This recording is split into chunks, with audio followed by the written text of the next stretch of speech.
Bismillahirrahmanirrahim. Assalamualaikum warahmatullahi wabarakatuh. Selamat malam, salam sejahtera bagi kita semuanya. Shalom, Om Swastiastu, Namo Buddhaya, salam kebajikan, Rahayu. Selamat malam, Prof. Mami selaku dosen dari mata kuliah Dasar Ilmu Gizi dan juga teman-teman semuanya. Perkenalkan, kami dari kelompok 7. Di sini kami akan memaparkan materi dengan topik zat gizi mineral mikro.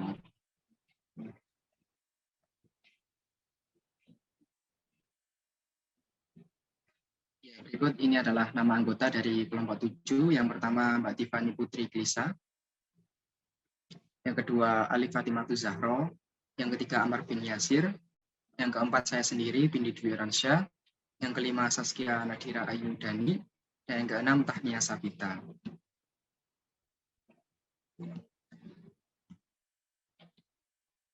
Yang pertama pengertian dari mineral. Mineral merupakan komponen anorganik di dalam tubuh manusia. Di sini mineral memegang peranan yang penting bagi pemeliharaan fungsi tubuh, baik pada tingkat sel, jaringan, organ, maupun fungsi tubuh secara keseluruhan. Mineral masuk ke dalam tubuh dalam bentuk garam, lalu digunakan dalam bentuk elektrolit. Mineral yang masuk ke dalam tubuh lewat makanan, sebagian besar diabsorpsi oleh dinding usus. Mineral dibedakan menjadi dua, yaitu mineral makro dan mineral mikro. Mineral makro dibutuhkan dengan jumlah lebih dari 100 mg per hari, sedangkan mineral mikro dibutuhkan dengan jumlah yang lebih sedikit, yaitu kurang dari 10 mg per hari. Lalu apa pengertian dari mineral mikro? Zat gizi mikro adalah zat-zat gizi yang dibutuhkan tubuh dalam jumlah kurang dari 100 mg per hari, terdiri dari vitamin dan mineral. Mineral mikro atau sering disebut trace mineral merupakan mineral yang dibutuhkan tubuh dalam jumlah yang sedikit. Mikromineral ini tidak diproduksi oleh tubuh sehingga kita harus mendapatkannya lewat makanan. Mineral yang termasuk ke dalam mineral mikro diantaranya zat besi, mangan, tembaga, seng, iodium, selenium, fluor, krom, molybdenium, dan kopal.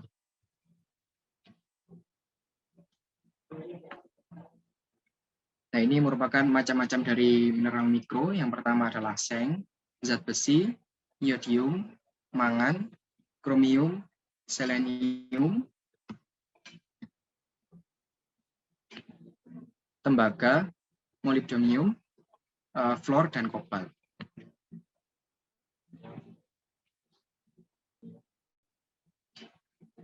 Untuk selanjutnya bisa dilanjutkan oleh teman saya.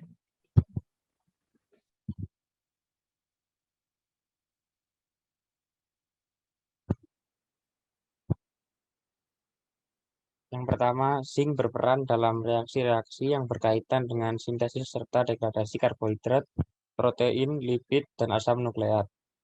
Zinc juga mempunyai peranan penting dalam proses pertumbuhan, fungsi kognitif, pematangan seks, fungsi kekebalan, dan pemusnahan radikal bebas, menurut Al-Matsir tahun 2011. Kemudian yang kedua, zinc juga terdapat dalam karboksipeptidase dan dehidrogenase dalam hati.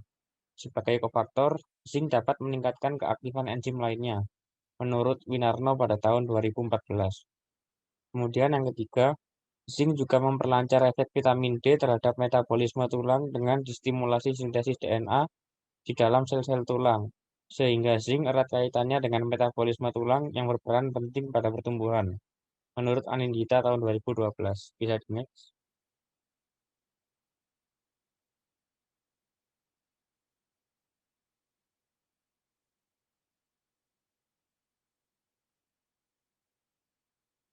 Kemudian ada fungsi seng.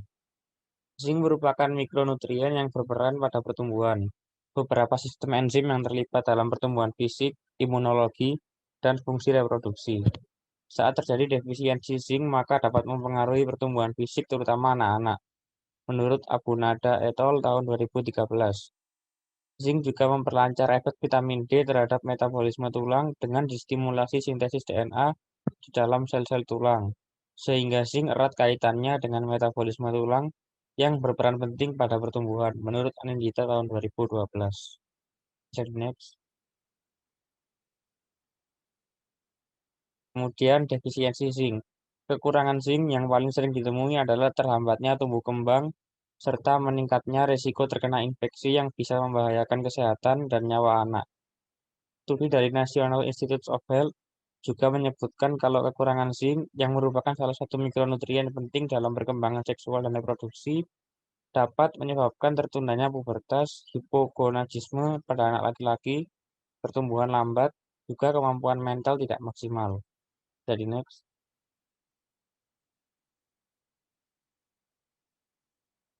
Kemudian ada karakteristik zat besi. Zat besi merupakan mikroelemen yang esensial bagi tubuh. Zat besi memiliki sifat yang tidak dapat diproduksi oleh tubuh, sehingga harus mencukupi kebutuhan zat besi dari makanan. Metabolisme zat besi yaitu Fe3+ dan Fe2+ masuk ke lambung. Lambung merubah Fe3+ menjadi Fe2+ dan kelebihan disimpan dalam bentuk ferritin. Besi akan dibawa ke dalam darah, yaitu alat transport transferin, dan beberapa zat besi disimpan di jaringan otot dalam bentuk mioglobin. Zat besi diperlukan dalam pembentukan darah, yaitu dalam sintesa hemoglobin. Jumlah besi yang dibutuhkan untuk kehamilan tunggal yang normal ialah sekitar 1000 mg. Jadi next. Sumber zat besi. Pada umumnya zat besi di dalam daging, ayam, dan ikan mempunyai ketersediaan biologik yang tinggi. Zat besi di dalam serealia dan kacang-kacangan mempunyai ketersediaan biologik yang sedang. Sedangkan zat besi yang terdapat pada sebagian besar sayur-sayuran, terutama yang mengandung asam oksalat tinggi seperti bayam mempunyai ketersediaan biologik yang rendah. Menurut Al-Masyr tahun 2009. Jadi next.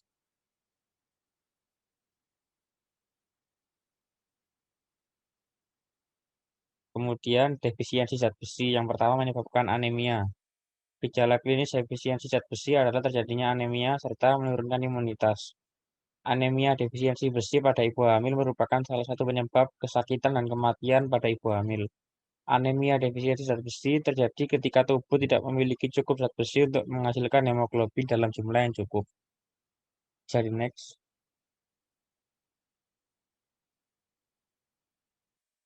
Berikut adalah kebutuhan zat besi bagi ibu hamil. Semakin sering seorang wanita mengalami kehamilan dan melahirkan, maka semakin banyak kehilangan zat besi dan akan semakin anemis. Jumlah total zat besi yang dibutuhkan oleh ibu hamil yaitu 900 mg menurut Hidayat dan Anasari tahun 2012. Kebutuhan zat besi pada masa kehamilan meningkat, yaitu 2 kali lipat dari kebutuhan sebelum hamil. Hal ini terjadi karena selama hamil, volume darah meningkat sampai 50%, sehingga perlu lebih banyak zat besi untuk membentuk hemoglobin. Selain itu, pertumbuhan janin dan plasenta yang sangat pesat juga memerlukan banyak zat besi. Dalam keadaan tidak hamil, kebutuhan zat besi biasanya dapat dipenuhi dari menu makanan sehat dan seimbang. Tetapi, dalam keadaan hamil, suplai zat besi dalam makanan masih belum mencukupi sehingga perlu suplemen berupa tablet besi. Menurut Departemen Kesehatan RI tahun 2009. Berikut jumlah asupan zat besi harian. Berdasarkan rekomendasi Kementerian Kesehatan Republik Indonesia tahun 2019, berikut ini adalah nilai angka kebutuhan zat besi harian berdasarkan usia. Anak usia 1-3 tahun 7 mg, usia 4-6 tahun 10 mg, 7-9 tahun 10 mg, remaja 15 mg, pria dewasa 24 mg, wanita dewasa 25 mg, ibu hamil dan menyusui 27 mg. Jadi next.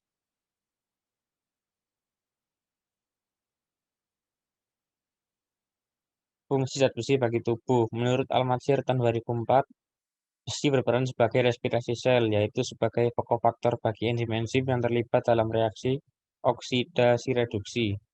Fungsi besi lainnya yaitu yang pertama mengatasi anemia, kemudian mengurangi kelelahan tanpa penyebab yang pasti, yang ketiga menguatkan otot, yang keempat meningkatkan daya tahan tubuh, dan yang terakhir menjaga kesehatan otak. Jadi next. Selanjutnya dilanjutkan oleh teman saya. Baik, selanjutnya adalah iodium. Selanjutnya. Nah, berikut ini merupakan karakteristik dari iodium. Iodium sendiri merupakan mikronutrien yang penting dan dibutuhkan untuk sintesis hormon tiroid, yaitu tiroksin atau T4 dan triiodotironin atau T3. Semua iodium dalam makanan yang dikonsumsi akan diubah menjadi iodida dan diserap dalam mukosa usus. Kemudian, 80% iodida dalam darah akan dibuang melalui ginjal dan digunakan oleh tiroid sebanyak 20%. Selanjutnya,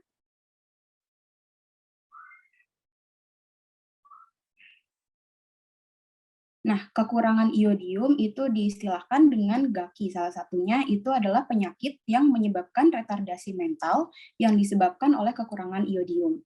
Penyakit ini sangat sedikit diketahui oleh masyarakat dan mungkin masih merupakan problem yang ditelantarkan. Saat ini diperkirakan 1,6 miliar penduduk dunia mempunyai risiko kekurangan iodium. Selanjutnya ada keracunan iodium. Keracunan iodium disebabkan oleh konsumsi iodium dalam jumlah yang besar setiap hari, yaitu sebanyak 400 kali dari dosis harian yang dianjurkan, atau kadang sebagai akibat tinggal di tepi laut. Nah, kelebihan iodium itu dapat menyebabkan goiter atau yang kita kenal dengan gondok dan hipertiroidisme. Selanjutnya, nah, berikut ini adalah sumber iodium. Iodium banyak terdapat pada hasil laut karena hasil laut merupakan sumber utama iodium, seperti ganggang merah, ganggang coklat, dan ikan-ikan laut. Di samping itu, iodium juga terdapat pada air kelapa, buah pir, dan selada air. Bahan makanan yang menghambat penyerapan iodium yaitu kubis, brokoli, dan kembang kol. Selanjutnya, kebutuhan iodium. Kebutuhan iodium setiap hari di dalam makanan yang dianjurkan saat ini adalah 50 mikrogram untuk bayi 12 bulan pertama, 90 mikrogram untuk anak-anak usia 2-6 tahun, 120 mikrogram untuk anak usia sekolah, yaitu usia 7-12 tahun, 150 mikrogram untuk dewasa di atas usia 12 tahun, dan 200 mikrogram untuk ibu hamil dan menyusui. Selanjutnya, selanjutnya itu adalah mangan. Selanjutnya, karakteristik dari mangan. Mangan adalah logam berat yang bersifat esensial yang berfungsi membangun struktur tulang yang sehat, metabolisme tulang, dan membantu menciptakan enzim. Mangan bersifat korosi jika melebihi batas sehingga mengakibatkan tubuh mudah terkena penyakit. Fungsi dari mangan yaitu kofaktor dari enzim hidrolase, dekarboksilase, dan juga transferase. Dan yang kedua yaitu untuk sintesis glikoprotein dan proteoglikan. Apabila dikombinasikan dengan kalsium dan vitamin D, mangan berkontribusi membangun tulang yang padat dan kuat. Selanjutnya akan dilanjutkan oleh rekan saya. Selanjutnya itu kromium. Next slide. Karakteristik kromium. Fungsinya yaitu memetabolisme karbohidrat dan membantu meningkatkan kolesterol HDL yang dapat mencegah kolesterol tinggi dan aterosklerosis. Selain itu, kromium juga berfungsi membantu mengubah glukosa dalam darah menjadi energi ke tubuh, sehingga glukosa dalam darah menurun. Dan juga mendukung metabolisme sehat, sehingga menstabilkan tingkat energi. Kekurangan kromium dapat menyebabkan diabetes, gejala kolesterol darah tinggi, dan kadar insulin yang bermasalah. Konsumsi kromium disarankan pada orang dewasa, yaitu sebanyak 26 ml per hari. Next slide. Selanjutnya yaitu selenium. Karakteristik selenium. Selenium bekerja sama dengan vitamin E dalam peranannya sebagai antioksidan. Selenium berperan serta dalam sistem enzim yang mencegah terjadinya radikal bebas dengan menurunkan konsentrasi peroksida di dalam sel. Sedangkan vitamin E menghalangi bekerjanya radikal bebas setelah terbentuk. Selenium dan vitamin E melindungi membran dari kerusakan oksidatif, membantu reaksi oksigen dan hidrogen pada akhir rantai metabolisme, memindahkan ion melalui membran sel dan membantu sintesis imunoglobulin dan ubiquinon. Selanjutnya, jumlah selenium di dalam tubuh sebanyak 3-30 mg, bergantung pada kandungan selenium dalam tanah dan konsumsi makanan. Konsumsi selenium orang dewasa berkisar antara 20-30 ml, bergantung pada kandungan tanah. Defisiensi selenium juga menghambat deiodinasi tiroksin menjadi triotironin sehingga dalam sirkulasi darah kadar triotironin rendah, sedangkan kadar tiroksin tinggi.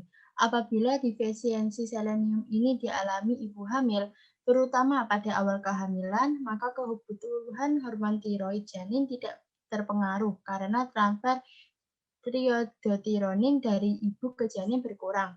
Kekurangan hormon tiroid ini akan mengganggu pertumbuhan janin dan mungkin dapat menyebabkan keguguran.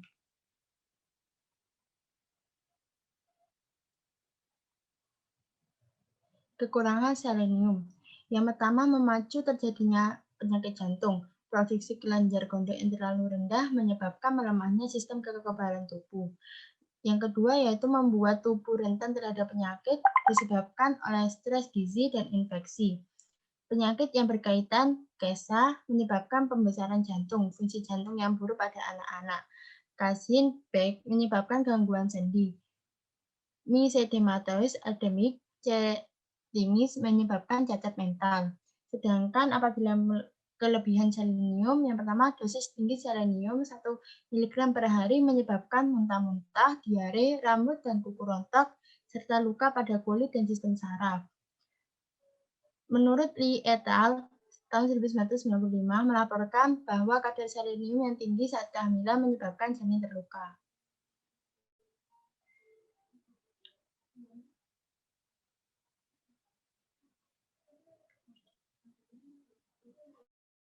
Fungsi selenium. Beberapa fungsi selenium untuk tubuh, yaitu pertama, membantu tubuh dalam memproduksi protein khusus yang berperan dalam mencegah kerusakan sel. Yang kedua, membantu fungsi kognitif. Yang ketiga, menjaga kesehatan sistem imun. Yang keempat, memelihara kesuburan pada wanita dan pria. Dan yang kelima, berkontribusi dalam sintesis DNA. Selanjutnya akan dilanjutkan oleh rekan saya.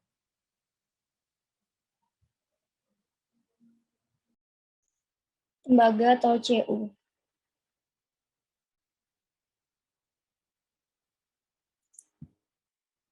Karakteristik tembaga yang pertama, fungsi utama tembaga dalam tubuh merupakan sebagian bagian dari enzim.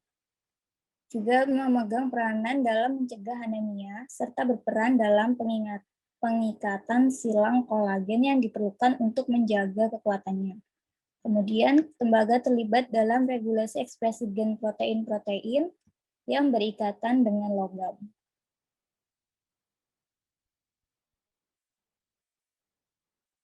Defisiensi tembaga sendiri, yang pertama ada kekurangan tembaga, jarang terjadi pada orang sehat, tapi paling sering terjadi pada bayi-bayi prematur atau bayi yang sedang dalam masa penyembuhan dari malnutrisi yang berat. Kemudian yang kedua ada sindrom Menkes yang merupakan suatu penyakit keturunan yang menyebabkan kekurangan tembaga. Gejalanya berupa rambut yang sangat kusut, keterbelakangan mental, kadar tembaga yang rendah dalam darah, dan kegagalan sistem enzim yang memerlukan tembaga.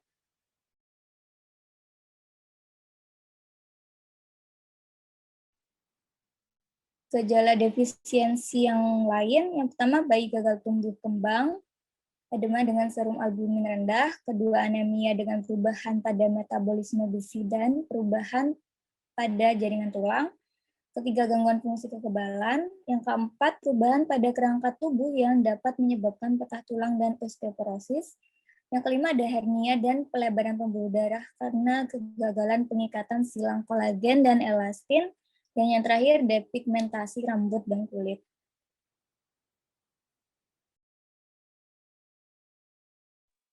Kelebihan tembaga dalam tubuh yaitu secara kronis menyebabkan penumpukan tembaga di dalam hati yang dapat menyebabkan nekrosis hati atau sirosis hati. Sumber tembaga sendiri yaitu terdapat dalam makanan yang mengandung tembaga, diantaranya kerang, ati, ampela, kentang, kacang-kacangan, sayur hijau, gandum utuh, dark coklat, dan kuaci. Selanjutnya ada molybdenum atau disebut MO.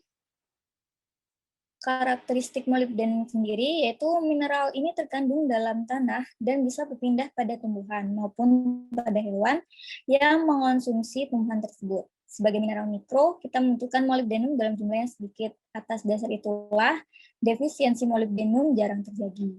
Beberapa bahan makanan yang menjadi sumber molybdenum sendiri yaitu kacang-kacangan, seperti kacang kedelai dan kacang merah, dan ada hati hewan. Peran molybdenum dalam tubuh sendiri yaitu memainkan peran penting untuk beragam fungsi tubuh. Sebagian besar bentuk molybdenum yang dikonsumsi akan diubah menjadi kofaktor molybdenum. Kofaktor ini bertugas dalam aktivasi enzim yang esensial untuk proses kimia, seperti sulfit oksidase, aldehida oksidase, dan satin oksidase.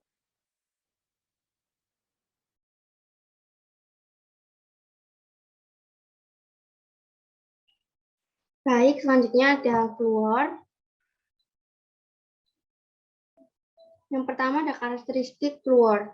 Pada tubuh manusia, fluor bisa ditemukan pada tulang dan gigi dalam bentuk kalsium fluorida. Mineral ini mendorong pembentukan tulang baru serta memperkuat email gigi atau lapisan keras terluar gigi yang melindungi jaringan di bawahnya. Mengacu Kementerian Kesehatan RI, kebutuhan fluor rata-rata untuk laki-laki dewasa yaitu 4 mg per hari, sementara perempuan membutuhkan 3 mg fluor per hari. Fluorid alias fluorida merupakan mineral yang tubuh butuhkan untuk memelihara kesehatan tulang dan gigi. Kekurangan mineral ini dapat meningkatkan risiko gigi rapuh dan berlubang serta terkena penyakit osteoporosis.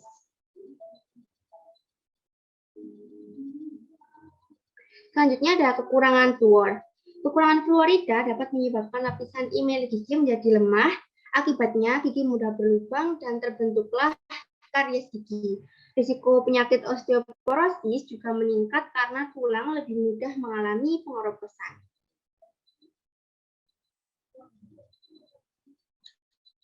Nah, di sini ada beberapa sumber fluorida cenderung terkonsentrasi di teh, kopi, kerang, anggur, kismis anggur, jus anggur, pemanis buatan, soda, kentang, es loli rasa, makanan bayi, kaldu, semur, dan sereal panas yang dibuat dengan air keran.